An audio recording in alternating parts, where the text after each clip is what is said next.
बिस्मिल्लाहिर्रहमानिर्रहीम। अस्सलाम वालेकुम जी, मैं नजमुल हसन बाजवा हूँ। नाज़रीन कराम, इस वक्त तहरीक इंसाफ के लोगों पर बड़ा मुश्किल टाइम है, बड़ा ही औखा टाइम है, बहुत मुश्किलात हैं। ख़ास तौर पर इमरान खान के करीबी साथियों के ऊपर इस वक्त बहुत मुश्किलात से वो गुजर रहे हैं। लेकिन इसके साथ ही साथ नाज़रीन कराम जो पैरेलल काम चल रहा है ना, वो पैरेलल काम ये चल रहा है कि इस वक्त जो बंदयाल साहब हैं, चीफ जस्टिस ऑफ पाकिस्तान, जो फ़तेह मोहम्मद बंदयाल के साहबजादे हैं, वो तमाम तर चीज़ों के बावजूद डटे हुए नजर आ रहे हैं। गो कि उनके ऊपर बड़ी सारी जो है ना वो गिले भी हैं, शिकवे भी हैं कि स्पीडी जस्टिस होना चाहिए था, ये तो मामला कब का ख़त्म हो जाना चाहिए, ये मामला जो है ना वो उसको तो आप किसी पार लगा दें, लेकिन वो रोके हुए हैं, बहुत ठंडे तरीके से चल रहे हैं। लेकिन एक बात तय है कि जिस तरफ मामला जा रहा है नाज़रीन किराम, वो हुकूमत की सियासी मौत की तरफ बढ़ रहा है। मामला हुकूमत की सियासी मौत की तरफ बढ़ता हुआ चला जा रहा है। जिस तरह से चीफ जस्टिस उमर अता बंदयाल, अच्छा, मैं पिछले 3-4 दिनों से जो भी हुई है, हियरिंग्स हुई हैं, मैंने उसको बहुत ज़्यादा जो है ना वो पॉजिटिव नज़र से नहीं देखा और उसको मैंने इतना रिपोर्ट भी नहीं किया। लेकिन आज होने वाली प्रोसीडिंग्स अदालत की नाज़रीन किराम, उनके अंदर एक दम है। तो मैं ये क्यों कह रहा हूं कि हुकूमत की सियासी मौत आ चुकी है और आज की हियरिंग्स के अंदर क्या हुआ, नंबर 1 आपके सामने रखूंगा। इमरान खान के ऊपर और इमरान खान के साथियों के ऊपर इस वक्त उन्हें किस सूरत हाल से गुजरना पड़ रहा है, यह भी मैं आपके सामने रखूंगा। और तीसरा नाज़रीन किराम, तीसरा इंतहाई अहम तरीन मामला, एक अहम तरीन घर के अंदर 18 बंदों को, इंतहाई अहम तरीन बंदों को, इंतहाई अहम तरीन लोगों को जिन्होंने फैसला करना था, उन्हें किस तरह से घेर के बंद करके ताला लगा के रखा गया। ये भी कुछ अहम तरीन मालूमात मिली हैं, वो भी मैंने आपके साथ जो है वो शेयर करनी है। सो 2-3 चीजें हैं बड़ी बड़ी, वो मैं आपके साथ एक एक करके बता देता हूं।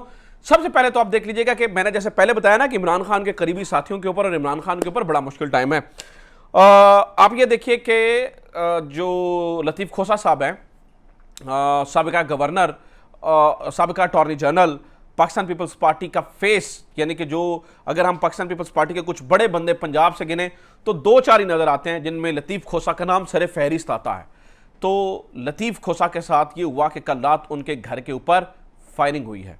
अच्छा, फिर इमरान खान के जो यहाँ पर KPK से करीबी लोग हैं, उनके बारे में खबरें ये आ रही हैं कि उनके घर में जब भी रेड करने के लिए जाते हैं तो बंदा नहीं मिलता, तो पूरे के पूरे घर को तोड़ दिया जाता है। और वो तस्वीरें इमरान खान ने भी लगाई हैं। मतलब आप देखिए कि अगर बंदा नहीं मिल रहा है तो पूरे के पूरे घर की तहस नहस, वॉशरूम के कमोड्स तक तोड़ के दिए जाते हैं, टीवी लॉन्च में लगा हुआ टीवी तक तोड़ के जाते हैं, LEDs तक तोड़ के जाते हैं। और फिर अभी पता चला है कि असद कैसर हो, असद कैसर जैसा बड़ा रहनुमा हो, या शेराम तरकई, या इधर उधर और बाकी लोग जो हैं, उनके बारे में खबरें आ रही हैं कि किसी की 2 गाड़ियां ले गए, किसी की 3 गाड़ियां ले गए। ये इमरान खान ने बजाते खुद बताया है।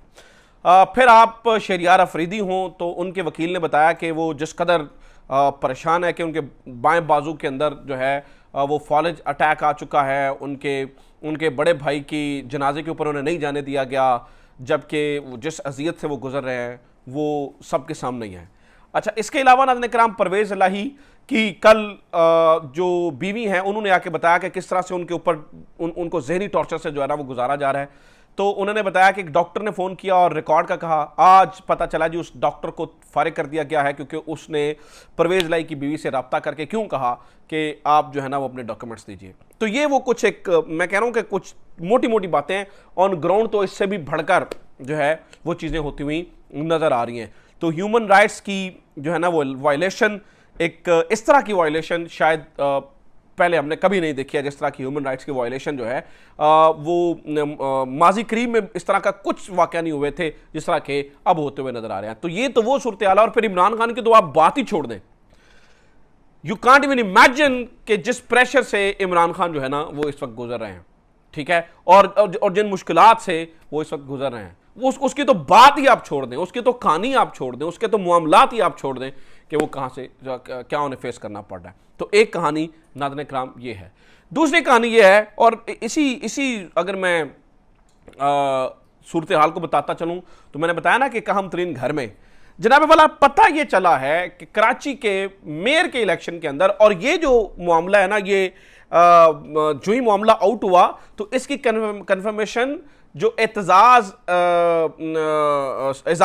सैयद हैं उमर चीमा, उन्होंने भी की है कि 18 पाकिस्तान तहरीक इंसाफ के 18 चेयरमैन्स को जिन्होंने वोट देना था मेयर के लिए, उनको पीपल्स पार्टी के एक सेफ हाउस के अंदर रखा गया था, पीपल्स पार्टी के घर के अंदर रखा गया था, जहां पर एक स्पेशल सिक्योरिटी जो कि सदर के आने पर सिर्फ उन्हें दी जाती है, वो उनके ऊपर लगाई गई थी।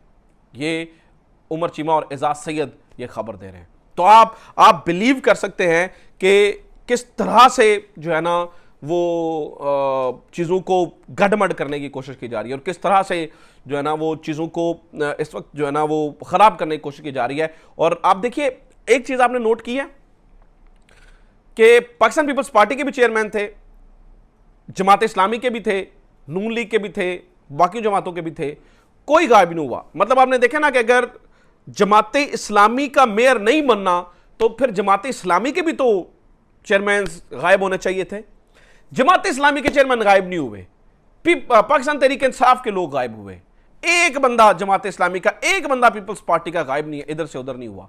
इसका मतलब है कि हाफिज नईमुर रहमान से मसला नहीं है। शायद हाफिज नईमुर रहमान बन जाते तो कोई मसला नहीं था मेयर कराची के। प्रॉब्लम तहरीक इंसाफ के लोगों के साथ है, प्रॉब्लम कहीं और लायक कर रही है, एक कहानी है। अब मैं ये जो कह रहा हूं कि जो हुकूमत की सियासी मौत का वक्त भी साथ ही पैरेलल चल रहा है, क्योंकि एक तरफ तो ये मामला चल रहा है ना इमरान खान के ऊपर मुश्किल टाइम, दूसरा हुकूमत की सियासी मौत किस तरह से। एक तो ये बंदर बांट कर रहे हैं और ये आज भी अवाम को समझते हैं कि अवाम बेवकूफ़ हैं। अच्छा, मैं एक बड़ी मजेदार बात ना बताऊं आपको, बिला मुकाबला चीफ ऑर्गेनाइजर मुंतखब होने वाली मरियम नवाज साहिबा ने आज अपनी, उनके पार्टी के जो हुए ना, अपनी सारे लोगों को सीटें सोटें दे दी हैं, चचा सदर बन गए हैं, भतीजी चीफ ऑर्गेनाइजर बन गई हैं, बिला मुकाबला चीफ ऑर्गेनाइजर। ठीक है, तो बिला मुकाबला चीफ ऑर्गेनाइजर मुंतखब ना चुनतखब, मुंतखब एक और लफ्ज होता है, ये चुनतखब है ना, चुना जाता जिन्हें। तो बिला मुकाबला चुनतखब होने वाली मरियम नवाज साहिबा तकरीर करते हुए फरमा रही हैं कि किसी भी बहन भाई बेटे किसी की भी को आपने, अगर वो मेरिट पे नहीं आता तो आपने उसे किसी पोस्ट के ऊपर नहीं रखना है। आयरनी आप देखिए कि इससे ज़्यादा मैं और क्या कहूँ कि कॉन्फ्लिक्ट ऑफ इंटरेस्ट क्या हो सकता है। हाँ, इससे ज़्यादा, इससे बड़ी बात नाज़रीन किराम और क्या हो सकती है। अच्छा चलें, ये एक और कहानी है। तो एक तो यह है कि अपनी हरकतों से, दूसरा जो अदालत के अंदर प्रोसीडिंग्स चल रही है नाज़रीन किराम, उससे भी इनकी सियासी मौत जो है ना वो करीब आ चुकी है। बेशक इमरान खान के ऊपर जितना भी मुश्किल टाइम है, लेकिन इनके लिए भी कुछ चीज़ें अच्छी नहीं हो रही हैं। उसकी वजह आज मैं आपके सामने रख देता हूँ, उससे आपको अंदाज़ा हो जाएगा कि मामलात कहाँ पर जा रहे हैं। मैं आपके सामने आज नाज़रीन किराम जो सुप्रीम कोर्ट के अंदर जो review orders and judgment act case के ऊपर बातचीत हुई है ना, वो मैं आपके सामने रखता हूँ। ठीक है, तो सुप्रीम कोर्ट में पंजाब में इंतखाबात कराने के फैसले के खिलाफ इलेक्शन कमीशन की नजरसानी दरखास्त और review orders and judgment case के समाअत के दौरान चीफ जस्टिस उमर अता बंदयाल ने रिमार्क्स दिए। रिमार्क्स सुनते चले जाएं। रिमार्क्स दिए कि आईनी तरमीम के जरिए अपील का हक दिया जा सकता है, लेकिन नजरसानी में कानून के जरिए अपील का हक देना दुरुस्त नहीं है और हमें हुकूमत जल्दबाजी में की गई इस कानून साजी के तरीक़ाकार से इत्तफाक नहीं है। यानी कि इसका मतलब है ये रिव्यू ऑर्डर उड़ने वाला। इलेक्शन कमीशन ऑफ पाकिस्तान वफाकी और सूबाई हुकूमतों की जानिब से दायर नजरसानी दरखास्त पर चीफ जस्टिस उमर अता बंदयाल की सरबराही में सुप्रीम कोर्ट के 3 रुकनी बेंच ने समाअत की। दौरान समाअत चीफ जस्टिस ने यह कहा कि अदालत मानती है कि दायरा कार वसी हो, लेकिन इसमें वजूहात भी तो शामिल करें, वरना आपके अदालत के मामले को डिस्टर्ब भी करेंगे। जस्टिस मुनीब अख्तर ने यह भी कहा कि जनाब, मुझे समझने में दुश्वारी है कि 184(3) में फैसलों के खिलाफ नजरसानी का दीगर फैसलों से फर्क कैसे किया गया। मेरे लिए तो सुप्रीम कोर्ट के तमाम फैसलों के खिलाफ नजरसानी का पैमाना एक है।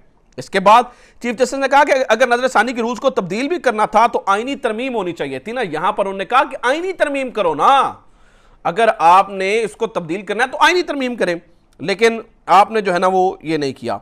फिर उन्होंने कहा कि हुकूमत अज खुद नोटिस के फैसलों के खिलाफ अपील का दायरा अख्तियार वसी करना चाहती है तो मोस्ट वेलकम, लेकिन आईनी तरमीम के जरिए अपील का हक दिया जा सकता है। यह हुकूमत हमें जल्दबाजी में की गई कानून साजी और हमें हुकूमत के इस तरीक़ाकार से इत्तफाक नहीं।